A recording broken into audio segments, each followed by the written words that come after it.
আসসালামু আলাইকুম viewers, welcome back to Khadija's creative craft channel. আশা করি সবাই অনেক ভালো আছেন।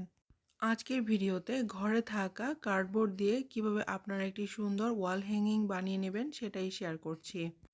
তো আমি যে কার্ডবোর্ডটা নিচ্ছি সেটার পরিমাপটা হচ্ছে লম্বায় 12 ইঞ্চি, পাশে হচ্ছে 8 ইঞ্চি। এই 8 ইঞ্চি পরিমাপের মাঝখানে 4 ইঞ্চি বরাবর আমি দাগ দিয়ে নিচ্ছি। কার্ডবোর্ডের লম্বার দিক থেকে এপাশে 4 ইঞ্চি এবং অপর পাশে 4 ইঞ্চি করে দাগ দিয়ে এখান থেকে এখান পর্যন্ত আমি কাগজটা কেটে নিব। কেটে নেওয়া পুরোটা কার্ডবোর্ড এখন আমি কাঠালির কালার দিয়ে কালার করে নিব। ঘরে থাকা হ্যান্ড পেইন্টিংয়ের অ্যাক্রিলিক কালার দিয়ে আমি এই কার্ডবোর্ডটি কালার করে নিচ্ছি। তো আপনারা চাইলে যে কোনো ধরনের কালার কিন্তু ব্যবহার করতে পারবেন। কার্ডবোর্ডটি সৌন্দর্য বাড়াতে কালারের ফিনিশিংটা ভালো করে দিতে হবে। কালারটি শুকিয়ে যাওয়া পর্যন্ত আমি অপেক্ষা করেছি, তো শুকিয়ে গেছে। এখন আমি এদিকে আবারও দাগ দিয়ে নিব। 1 ইঞ্চি মতো করে এভাবে দাগ দিয়ে নিচ্ছি। তো দাগ দেওয়া নেওয়া এই জায়গাটুকুতে আমি কালো রং দিয়ে কালার করে নিব। কালার করার সময় খেয়াল রাখতে হবে যেন দাগের বাইরে চলে না আসে। নিচের দিকটাতেও এভাবে পেন্সিল দিয়ে দাগ দিয়ে নিব এবং সেম একইভাবে কালার করে নিব।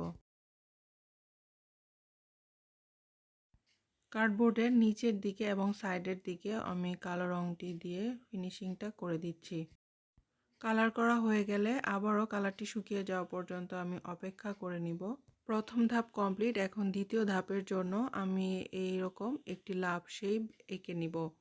পাতলা কাগজের মধ্যে হার্ট শেপটি এঁকে নিয়ে এখন এভাবে আমি কেটে নিচ্ছি। পাতলা কাগজে হার্ট শেপটি এখন আমি শক্ত কার্ডবোর্ডের উপর রেখে এভাবে এঁকে নিব এবং সেই মোতাবেক কেটে নিব। দুটি বড় সাইজ এবং 3টি ছোট সাইজের হার্ট শেপ কেটে নিয়েছি। এগুলো এখন কালো রং দিয়ে কালার করে নিব। সবগুলো হার্ট শেপই কিন্তু এভাবে কালার করে নিতে হবে। এই কার্ডবোর্ডের এই জায়গাটিতে আমি সুইট হোম লেখাটি পেন্সিল দিয়ে লিখে নিয়েছি। এখন এই পেন্সিল দিয়ে লিখে নেওয়া জায়গাগুলোতে আমি কালো রং দিয়ে কালার করে নিচ্ছি। আমার লেখার হাত খুবই কাঁচা, তবে নিজস্ব ব্যক্তিগত কাজ করার জন্য চালিয়ে নিতে পারি। যারা সুন্দর করে লিখতে পারেন তাদের কিন্তু এই লেখাটি দেখতে আরও বেশি সুন্দর লাগবে। অল্প অল্প কালার নিয়ে লেখাটি আমি পেইন্ট করে নিচ্ছি। লেখাটি পেইন্ট করার সময় একটু আস্তে করে এবং সময় নিয়ে পেইন্ট করতে হবে। তাড়াহুড়ো করাতে আবার যদি বাইরে চলে যায় তাহলে কিন্তু সম্পূর্ণটাই নষ্ট হয়ে যাবে। তো আমি সুইট লেখাটা কালার করে ফেলেছি, এখন হোম লেখাটা কালার করে নিব। ভিউয়ার্স, ভিডিওটি ভালো লেগে থাকলে অবশ্যই আমার চ্যানেলটি সাবস্ক্রাইব এবং যারা পেজ থেকে দেখছেন তারা কিন্তু আমার পেজটি ফলো দিতে ভুলবেন না। এই তো আমার কার্ডবোর্ডের সুইট হোম লেখাটি শেষ করে ফেলেছি। এখন নিচের দিকে এই সুতাগুলো দিয়ে হার্ট শেপগুলো লাগিয়ে নিব। কালো রঙের মোটা উল সুতোগুলো নিয়েছি। উল সুতাতে আমি গিট দিয়ে নিয়েছি। এখন এদিক দিয়ে আমি সুই দিয়ে এটা লাগিয়ে নিব।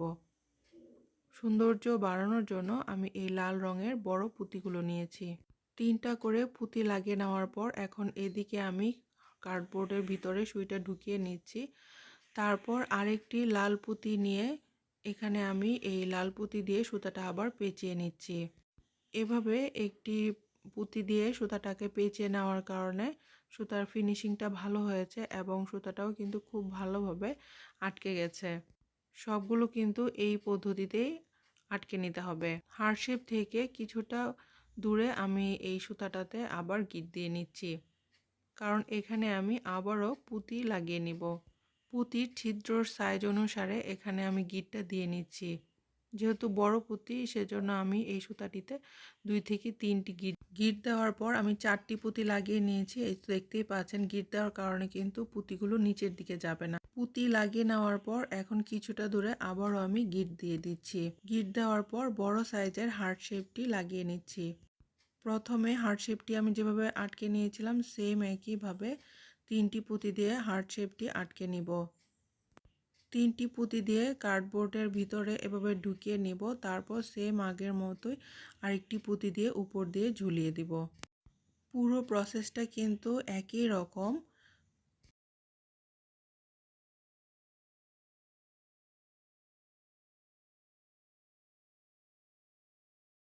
তো একই পদ্ধতিতে আমি 3টি হার্ট শেপ, একটি লম্বা সুতার মধ্যে আটকে নিয়েছি।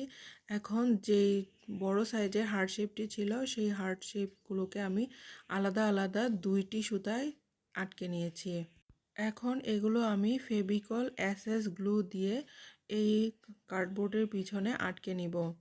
কার্ডবোর্ডের পিছনের দিকে 3টি জায়গায় আমি এই ফেভিকল এসএসগুলো লাগিয়ে নিচ্ছি। গ্লুয়ের উপরে এভাবে সুতাটাকে রেখে তারপর কাগজ দিয়ে এভাবে আটকে নিব। কার্ডবোর্ডের মধ্যেও গ্লু দিয়েছি, আবার এই কাগজের মধ্যেও আমি কিন্তু এই ফেভিকল এসএস গ্লুটা দিয়ে তারপর কাগজটাকে এভাবে রেখে আটকে নিব। এত পরিমাণ গ্লু দিয়েছি আর সুতাটাকে এমনভাবে আমি আটকে নিয়েছি যে কাগজ ছেঁড়া পর্যন্ত এই ওয়াল হ্যাঙ্গিংটা নষ্ট হবে না। তো সেম ওই পাশেও আমি ওই হার্ট শেপটা আটকে নিলাম। এখন মাঝখানে শেপটাও আটকে নেব।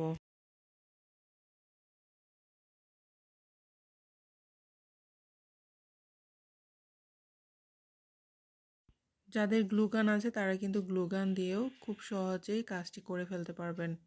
গ্লুয়ের মধ্যে সুতাগুলোর সাইজটা ঠিক রাখতে হবে, যেন বাঁকা হয়ে না থাকে সেটা খেয়াল রাখতে হবে। তো আমি লাগানোর পরিমাপটা ঠিক আছে নাকি দেখে নিচ্ছি। এই তো দেখতেই পাচ্ছেন, এটা 7 ইঞ্চি পরিমাপে লাগিয়েছি, এটা 1 ইঞ্চি পরিমাপে, এটা 4 ইঞ্চি পরিমাপে। তো পরিমাপটা ঠিক রাখলে কিন্তু ফিনিশিংটা ভালো আসবে। এখন উপরের দিকেও আমি এভাবে সুতা লাগিয়ে নিব আর সুতার উপরে আরেকটি ফ্রেম লাগিয়ে নিচ্ছি। এক্সট্রা একটা ফ্রেম ছিল সেটা আমি লাগিয়ে নিচ্ছি। যদি আপনাদের কাছে ফ্রেম না থাকে তাহলে শুধু সুতাও এভাবে আটকে নিতে পারবেন। যেহেতু এই সুতাটা দিয়ে হ্যাঙ্গিংটা হ্যাং করা থাকবে, তো একটু মজবুত হওয়ার জন্য আমি ডাবল করে কাগজ দিয়ে নিচ্ছি। ফেভিকল এসএস গ্লুটা শুকানো পর্যন্ত অপেক্ষা করব। এই তো আমার এই গ্লুগুলো শুকিয়ে গেছে, তো হ্যাঙ্গিংটা কিন্তু আমার বানানো কমপ্লিট।